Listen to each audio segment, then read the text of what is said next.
Hello and welcome to Bangalore International Centre's very own podcast, BIC Talks. Bangalore International Centre is a platform for informed conversations, exchange of ideas, and a space for arts and culture. BIC Talks brings the essence of all that the physical space stands for and more to your doorstep.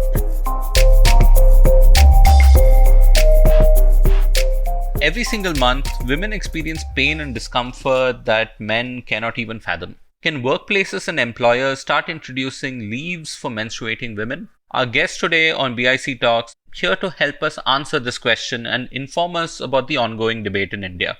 Radhika Radhakrishnan is a gender studies researcher studying the intersections of gender, sexuality, technology, and politics. Radhika, welcome to BIC Talks. Thanks for having me on this podcast, Pawan, and looking forward to sharing some thoughts on it. Thank you and welcome. And anchoring our discussion today is Dr. Padmini Ray Murray. She's the founder of Design Beku, a feminist collective that endeavors to place an ethics of care at the heart of digital and design practice. Padmini, welcome, and the floor is yours. Thanks so much, Pawan. It's great to be able to have this conversation at a time when the debate around menstrual leave has been raging. This conversation, of course, has been ongoing, but has been recently brought back into the limelight by Zomato's decision to offer menstrual leave.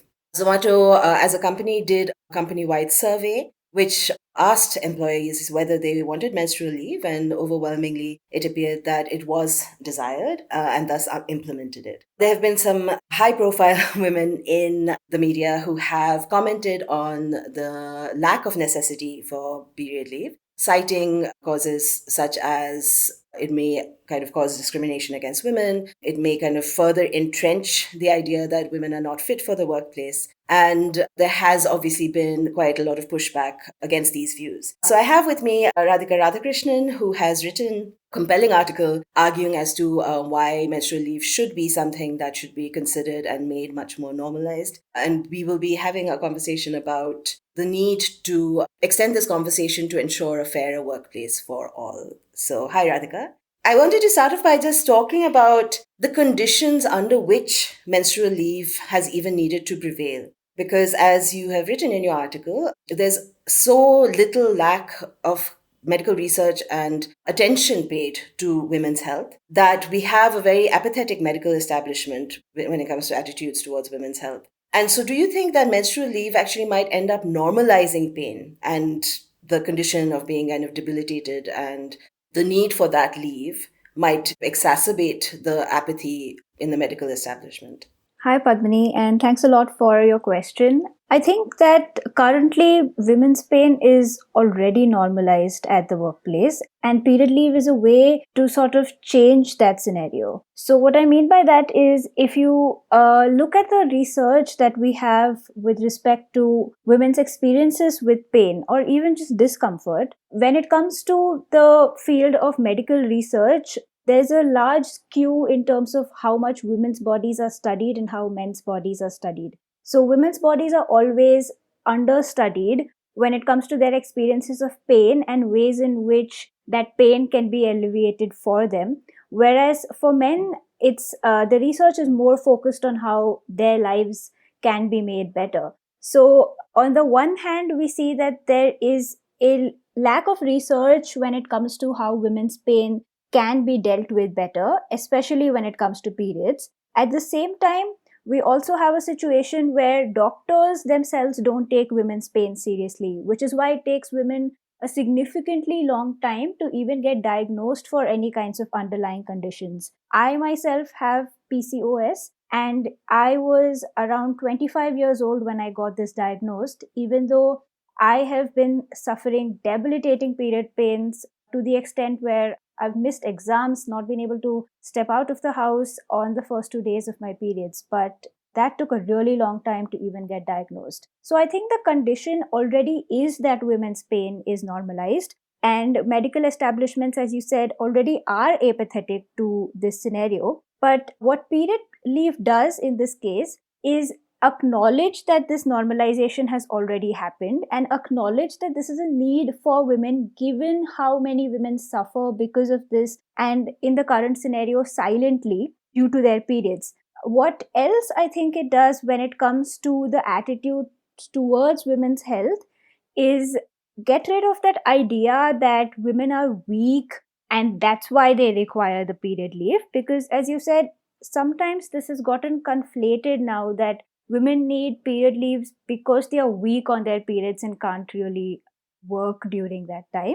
And that is something that exudes a lot of ableism, because a lot of women have underlying conditions. As I said, I have PCOS, which is a very common condition, and in a lot of cases, this goes undiagnosed. So it's not about being weak, it's about recognizing that there are certain limitations and constraints that women work with, and visibilizing, acknowledging, and providing for certain remedies for those underlying conditions and those constraints is what period leave offers in this scenario, which is what I think a lot of women would benefit by being given the option to take.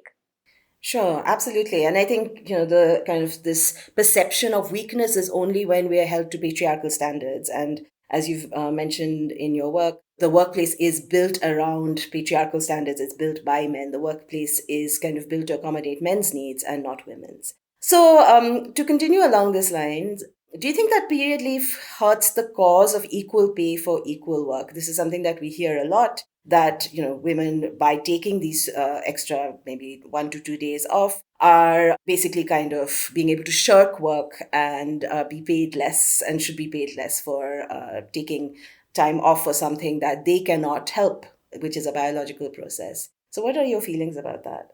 You're right that a lot of people are using this argument of equal pay for equal work in opposing period leave. But I think what they miss out when they say this is the fact that you cannot pretend equality exists if everyone does not have the same starting point. So, for example, we understand under feminism, and especially intersectional feminism, that different people work under different kinds of constraints. And we already recognize these constraints in a lot of different areas.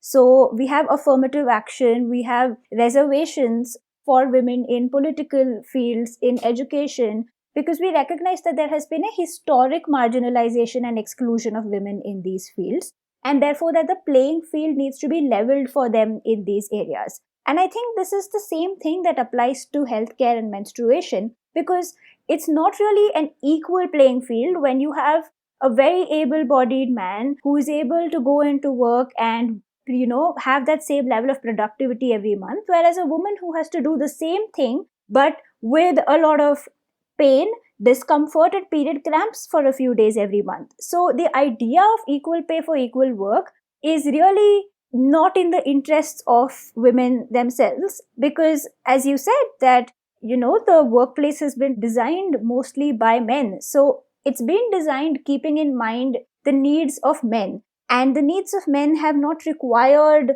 work weeks that provide for period leave. And when we try to assimilate towards this form of equality, which has been defined by men for workplaces that men designed for men's comfort, then it no longer becomes a fight for equality, because the standard for what is equal has been set by men. So that's why the workplace then becomes so hostile to the needs of women who embody a kind of difference from the standards that have currently been set. And what period leave does in this instance is it focuses on changing the system that marked out women as different in the first place, as opposed to making women endure more pain in order to fit into the workplace that has been designed to oppress us. So it's a way to, in a sense, restructure the workplace and make sure that women's needs are accounted for within that space. Yeah, to my mind, I think it also speaks to the kind of distrust that is held around women's bodies, right? If a woman is taking time off a period leave, there's some kind of level of dissemblance, there's some disingenuity, and that it marks a kind of lack of trust in employees, which I think this does not kind of lead to employees feeling that they are in a workplace that nurtures them and supports them. So it's a kind of continuation or perpetuation of that kind of suspicion around women's bodies, and also the fact that women are kind of less capable, right? And it kind of continues to perpetuate that. So can this conversation around menstrual leave become a teachable moment? As we saw with the Bishakha guidelines and POSH training, obviously, while conditions are not perfect, there's definitely a lot more action on the parts of companies, largely because they are also being held to be liable. And I think often, even though that might not be ideal, such conditions can persuade companies and organizations to be more proactive. So do you think that this could be, the start of a productive conversation in the workplace? Absolutely. I think that is one of the benefits that this is going to bring about, at least in the short term. So, if we draw the parallel, as you said, to the Vishakha guidelines and the POSH Act, so there has been a fear of backlash, which is common to both these conversations with respect to the period leave as well as POSH. But I think that is what is going to change with the period leave. And for explaining that, I'll first just briefly talk about why that fear of backlash arises in the first place, and therefore how that can be handled through the provision of period leave. So, for a long time, I think women have had to fit into these workplaces. Otherwise, they would not be allowed to join the workforce. And that is where I think generational gap or generational difference comes in with respect to how older generations of women are viewing period leave, where they are being more apprehensive about its benefits and are, in a lot of cases, very vocally opposing the provision of period leave. And younger generations of women are probably more optimistic about what this can provide. And that's because for older generations of women, they have had to face that kind of discrimination where if they did make a particular kind of demand in the ethos of that particular time, they would lose out on employment opportunities and they would not be allowed a step into the door. So I do, in a sense, empathize with people who have that fear of backlash discrimination, because that is a very real scenario that they are pointing out has happened for a long time now. So I don't think those fears are unfounded, but I do think that the solutions are misplaced in terms of then saying, okay, if there's going to be backlash discrimination when women ask for a period leave, then let's just not ask for a period leave in the first place. I think the way to actually handle such backlash discrimination would be through penal or civil action against the employer in the form of, let's say, an anti-discrimination law, and something that specifically prohibits discrimination in terms of legislation. I'm not a lawyer, so I won't be able to share a lot about exactly how that can be done, but there are, I'm sure, a lot of lawyers who would be interested in taking this up and looking at it in more detail. But the larger point I'm trying to make is that this can be handled within the law and within certain provisions that can be put forth to ensure that women are not discriminated against, or if they are discriminated against, then they get adequate relief for it, as opposed to saying that because this issue exists of discrimination, let's just not make the demand in the first place. And that's exactly where I think the parallel can be drawn with the Vishakha guidelines and POSH training, because this is the same conversation that we have seen when around 2012, 2013, when the POSH Act was being discussed for being passed, because women feared that if we mandate a sexual harassment policy at work, then that will disincentivize male employers from hiring them, because that idea that women just file false cases all the time is so predominant in society. But we did pass that legislation, and I think what's key to understand here is that we passed that legislation because we recognized, no matter how male employers may respond, safety of women at the workplace is an undeniable right that they must be able to make use of. And if we draw parallel at that level, I think we can see that healthcare is also a right of all women, and period care is an important part of healthcare, which is why period leaves and paid period leaves must be provided for women so that they can actually ascertain and claim that right by actually allowing themselves to take rest on those few days.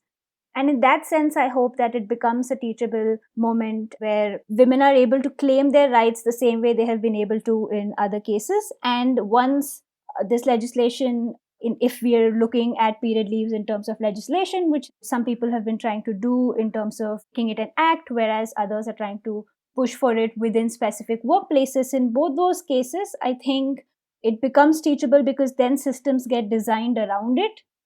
So when we do put in the provision of period leaves, either in the form of legislation or in the form of specific employment contracts, then what happens is that an entire system will get built around it, the way we saw happening around POSH, where you can either have workshops of sensitization or you can have other kinds of measures that make sure that women are not discriminated against and that people realize the need for that in the first place. I think those systems will evolve, but the first step is to make that provision available in the first place, and period leaves, introducing them, is a first step in this sense. Absolutely. I think what we're all hoping for are more feminist workplaces, and these conversations could help towards building that for everybody. And so, speaking of that, obviously, it isn't only women who menstruate, trans men menstruate as well. And that does bring up some issues around privacy, around people wanting to declare the fact that they might be trans. And so, do you think that it might be more equitable to actually not call it period leave or menstrual leave? Right? So, do we want to have maybe discrete, more blanket definitions of no questions asked sick leave so that, we can ensure the safeguarding of privacy? And not only with regards to trans men who might not want to out themselves in the workplace, but also women often absolutely are kind of faced with the specter of people parsing their attitudes or their responses differently if they know you're on your period. So they're much more likely to say, if you are asserting yourself, you might be upset at something, that, oh, she's on her period, and kind of dismiss it. So, that kind of claiming of knowledge around the fact that you might be menstruating, do you think that that actually might serve as a disadvantage? And do you think the nomenclature actually matters or should make a difference? I think the nomenclature does matter, but I think that not calling it period leave and calling it sick leave would actually do more harm, because on a more fundamental level, periods are not a form of sickness for them to be claimed as a sick leave. That is because periods are a part of healthcare, and healthcare encompasses a lot of things other than sickness. So even women's pregnancies, for example, are not sickness, but they are a form of healthcare for women. So we need to also de-link that kind of disease that we think periods are, because on some level the stigma of it also gets attached because of these kinds of connotations. There have been surveys that have been done that show that a lot of men in fact think of periods as disease when they don't even know what periods are. So I think that is actually not particularly helpful, and I think that it's important to therefore also include the voices of trans and B persons within this debate so that they can also, respond to issues that have been brought up, as you said, about disclosing their identities if something like this were to be made public. But I can speak for it, how it can be handled for women who may not want to disclose that they are on period leaves. So first of all, I think that that's a valid concern for people to have, because we do live in a society where periods are still so stigmatized that, women may not themselves want to make this, as you said, public information. But I think that this is something that can actually be handled within the policy itself. So, for example, what you could say in the policy is that the woman just has to tell her direct supervisor or someone she directly reports to that she's on a period leave. It doesn't have to be something that you have to mark out as period leave on your companies. You have a shared calendar on which you mark leaves. You send out a mail to everyone in the organization saying that you're on leave. You don't have to mention that you're on period leave in all of these spaces if you are not comfortable doing that, because of course that is something that's important, needs to be taken into account. But it's something that I think on one level can therefore be handled through such kinds of, measures within the policy. But also I think it's important to note that any kind of societal progress or any kind of large things like breaking of entire taboos, it is an uncomfortable process. The way women have gained rights over the past so many decades has been by making people uncomfortable, by making themselves uncomfortable, to ensure that we don't internalize a lot of these taboos. So if we are wanting to move towards a world where women themselves don't internalize the stigma against menstruation, then we need to make sure that we do get out of this idea that it's going to make me uncomfortable. Yes, it is uncomfortable in the beginning, but that's part of breaking taboos. So I remember that when I was also an employee at a formal workplace, it was really uncomfortable for me in the beginning to actually go to a washroom with my pad out in my hands. I would take my little bag with me and put it in my purse and then go in. So I think when you have to break taboos, it is first a process of unlearning, and it has to be individual actions of unlearning that then on a larger scale lead to taboos breaking down, stigmas becoming weaker, etc. So I think this discomfort that we're feeling is part of the process of the change that we're trying to make. And if we try to detach that discomfort from it, then I don't see how we can actually achieve the kinds of really large progress that we're aiming for when it comes to menstrual stigmas breaking down, because that is actually a really big change that we're working towards. It's not as easy as legislative changes. Societal changes are long, they're difficult, and they definitely involve discomfort. So what we need to focus on is making sure that the workplace is safe, non-judgmental, and encouraging of women to avail these leaves, so that that discomfort is acknowledged and unlearned in a manner that is, at least to some level, palatable for people. Absolutely. So, an interesting response that I had while having this conversation with a group of women was that kind of older women were talking about perimenopause and menopause, which also have very difficult symptoms that, again, have not been examined enough by the medical establishment to really offer solutions for. And the question did arise that is that something that we might want to consider as an extension of this? And what do you think the ramifications might be of that? So that is an interesting question, and I think I'm not sure that that's something that can be accommodated within the period leave itself, but I think what is common across these is an acknowledgement of women's bodies at the workplace and the experiences that women's bodies have at the workplace. So someone I know was in fact menopausal some time back, and they had a job that required a lot of traveling, and the kind of hormonal changes that the body goes through during that time, they were simply unable to carry on that kind of a really hectic job that requires traveling, and it was simply not understood at the workplace. So this person actually had to quit their job, which they were working in for more than 20 years, because their experiences were simply not understood. So I think that the fact that that stage of a woman's life is not considered productive enough for men anymore is definitely a large part of why there are fewer conversations around it, why there's fewer research around it. But I do think that introducing period leave is at least a way to put the focus back on women's bodies, because even menstruation in that sense is considered an unproductive part of women's bodies, even though it does eventually is meant to help with reproduction. If you look at the way menstruation is even described in medical texts, and there is a lot of interesting research done around this by people like Emily Martin, who talk about how women's menstruation is actually seen as a wasteful process. So medical texts, for example, describe menstruation as a debris of the uterine lining, death of the tissue, a system that has gone awry, a process that makes products of no use, something that is not to specification, etc. So we see that this unproductivity is an aspect that is quite commonly found in these kinds of women's biological processes in the way they are understood.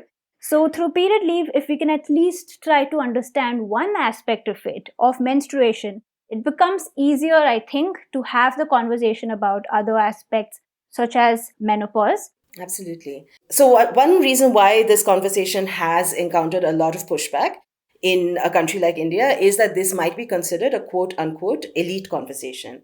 But obviously, women in the workplace are both present in the organized and the non organized sector. And actually, this could be seen as a moment to advocate for more intersectional kind of working conditions for all. Obviously, one's caste and class location determines one's experiences in the workplace with regards to this. Kiruba Munuswamy, for example, who has worked at the Supreme Court, she tweeted about how she was fired from a Supreme Court advocate's office for taking a day off on the first day of her period and was told that this is why I never recruit female juniors. And it is quite possible that this kind of reaction was not only due to her being female, but also due to her caste location.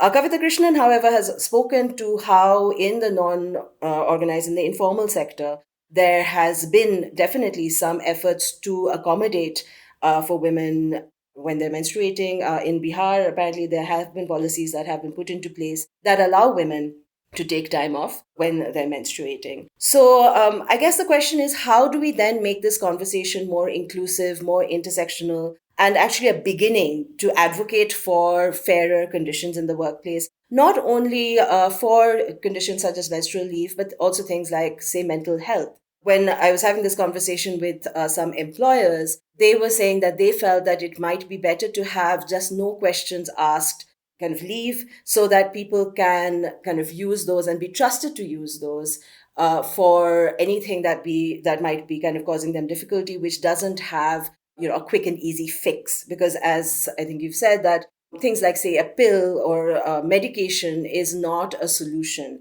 to such conditions. And obviously, these are conditions that recur. So how do you think we might be able to take this conversation forward so that it can hopefully set into motion kind of advocating for intersectional rights around menstrual leave or any other form of leave that might be required by people to do their job more productively and happily? So I think there are various parts to this question in terms of who we're talking about. One part is with respect to the informal sector. One part is with respect to, as you said, mental health concerns. There's another part with respect to inclusiveness in terms of gender and sexual identities, etc. I'll try to sort of briefly respond to each of these. When it comes to the informal sector, I think it's absolutely true that period leaves and conversations around them currently are an elite conversation. Over 90% of women in India work in the informal sector, and the number of women that would be benefited through period leaves is significantly lesser than the kind of change that we'd want in an ideal world. At the same time, period leaves for the informal sector is a vastly different conversation. I don't think we can do justice by clubbing the two, and I'll briefly just talk about why that is so. I think the nature of the informal sector itself is vastly different from formal workplaces. So the issues that occur in both these kinds of workplaces are not necessarily the same, though of course there are always overlaps in many ways. In the informal sector, workers change their jobs more frequently. They experience long periods of unemployment. There's not a very straightforward employee-employer relationship in the sector. There is no central authority to monitor if women workers are getting their dues, etc. And because there is no direct employer-employee contract in the organized sector, for example, when we hire domestic workers or cooks at home, there are legislative acts that provide for the rights of informal workers, but currently in India, they are mostly not even enforced. So I think a lot of people don't even know about the existence of these acts. So first, I think these acts have to become enforceable and well enforceable so that the government can then pass specific rules under these acts to provide for period leave and other such provisions within it. So I think there are a lot of very basic changes that are first required in the structure of the informal sector and the employer-employee relationship within that space for this conversation to then become more applicable there. But I do think that, yes, if we have the smaller win of gaining period leaves at a formal workplace, that becomes easier to then demand for the same in the informal workspaces by looking at a lot of these other issues that are arising on a more fundamental level there and seeing how they can be solved for. When it comes to something like mental health, I think what you mentioned about trust is really, really important, because mental health is also the kind of thing that's quite unpredictable for in a lot of cases.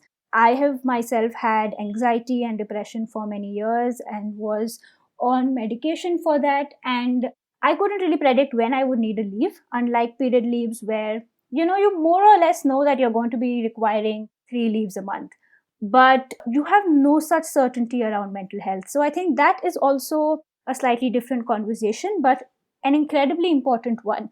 And the reason I said trust plays an important role here is because I have noticed that in workplaces where, for example, you're able to have a very frank conversation with your supervisor, and you can tell them that, today I'm just not feeling up for it. I'm just not able to focus on this work.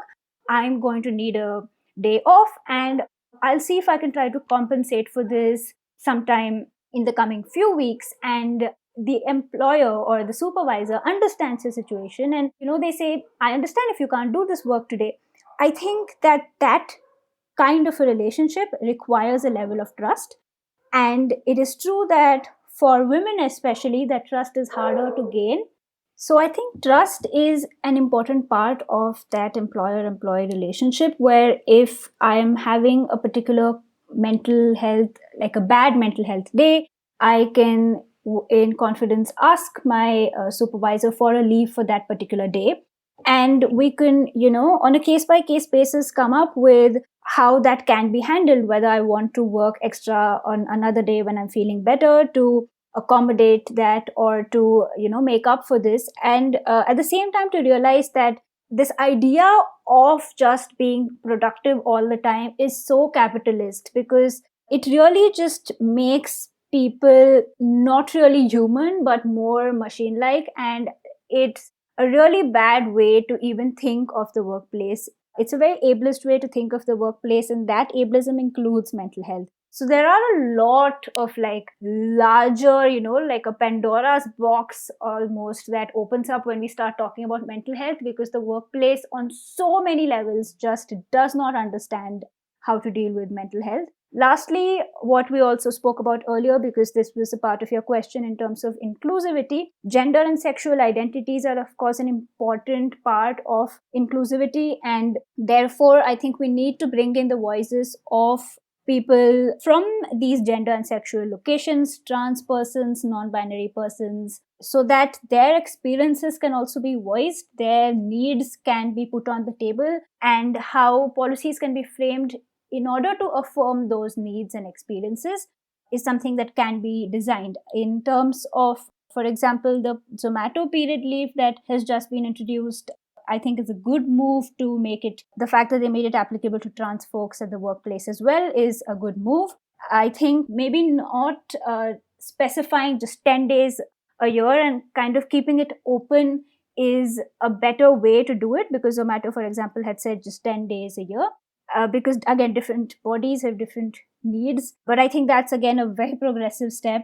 I've worked at an organization where we actually didn't have a cap on the number of leaves we could take. There was a level of trust in the workplace that I would not take an unnecessary number of leaves, or rather misuse that provision. But hopefully at least bringing in a limited number of leaves will lead to those kinds of changes. So yes, definitely intersectionality is an important part. To sum up, I think each of these are entire conversations in themselves, and we need the voices of people in those spaces, like for the informal sector, voices of labor unions, trade unions to be included, voices of non-cis persons to be included, and mental health practitioners, other kinds of issues that come up with mental health. I think there could be 3 separate podcasts around this issue itself. Hopefully, having a podcast like this will get those podcasts to come up too. Thanks so much, Radhika. Yes, absolutely. We're optimistic, I think. As we know, the new normal, as we continue to hear, is transforming the ways that we work. Working from home is obviously becoming ubiquitous. And that has actually, to my mind, opened up conversations around the pressures that are on us, definitely as women, in terms of domestic responsibilities, childcare, and in a sense, I feel has humanized this conversation somewhat. So I feel that the current context despite all of its restrictions, definitely does pave the way for a more open conversation about the kinds of pressures on women still in the workplace to kind of carve out a place for themselves as women who have a different set of circumstances that define their presence in the workplace rather than men.